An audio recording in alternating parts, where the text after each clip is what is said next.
देशाच्या पंतप्रधानपदी 3 वेळा विराजमान राहिलेले दिवंगत अटल बिहारी वाजपेयी हे भारतीय राजकारणातील एक असे नेते होते जे त्यांच्या राजकीय वचनबद्धतेसाठी ओळखले जायचे।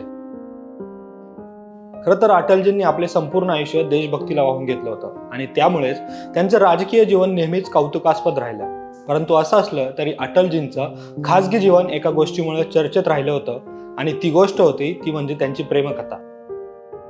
खरं म्हणजे इतर भारतीय नेत्यांच्या प्रेमकथेपेक्षा अटलजींची प्रेमकथा ही काहीशी विलक्षण आणि वेगळी होती आणि आजही खूप कमी जणांना अटलजींच्या या प्रेमकथेबद्दल माहिती आहे।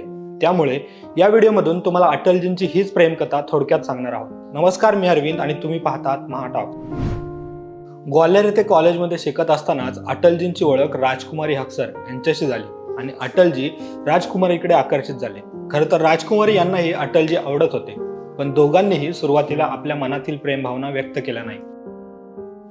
पुढे एके दिवशी अटलजींनी धाडस करून राजकुमारीसाठी लायब्ररीच्या एका पुस्तकात प्रेमपत्र ठेवलं, पण त्यांना त्या प्रेमपत्राचे उत्तर काही मिळालं नाही।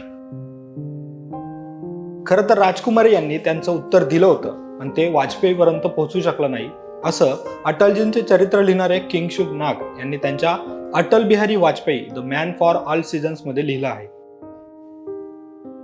परंतु अटलजींसोबत विवाह करू इच्छिणाऱ्या राजकुमारी यांना त्यांच्या घरातून तीव्र विरोध झाला आणि हक्सर कुटुंबाने राजकुमारी यांचा विवाह प्राध्यापक ब्रजनारायण कौल यांच्याशी करून दिला आणि राजकुमारी कौल दिल्लीत त्यांच्या पतीसोबत राहू लागल्या।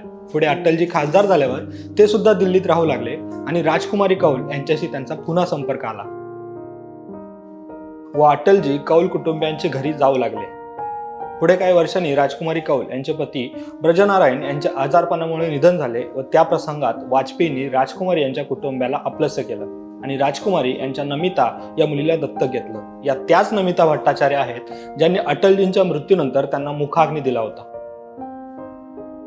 तर जेव्हा अटलजी भारताचे पंतप्रधान झाले होते तेव्हा मिसेस कौल आणि त्यांची कन्या नमिता भट्टाचार्य या वाजपेयींसोबत पंतप्रधानांचे सरकारी निवासस्थानी राहत होत्या व त्यावेळी वाजपेयींच्या निवासस्थानी आलेले बरेच फोन हे स्वतः मिसेस कौल उचलायच्या। विशेष म्हणजे अटलजी आणि मिसेस कौल यांनी आपल्या नात्याला कधीच कुठलं नाव दिलं नाही। एका मुलाखतीत राजकुमारी कौल यांनी वाजपेयींसोबतचे त्यांचे घट्ट संबंध असून फार कमी लोक ते समजू शकतील असं मान्य केलं होतं। तसेच वाजपेयींना आणि मला माझ्या पतीला कधीही आमच्या नात्याबद्दल स्पष्टीकरण द्यावं लागलं नाही असंही त्यांनी या मुलाखतीत सांगितलं होतं।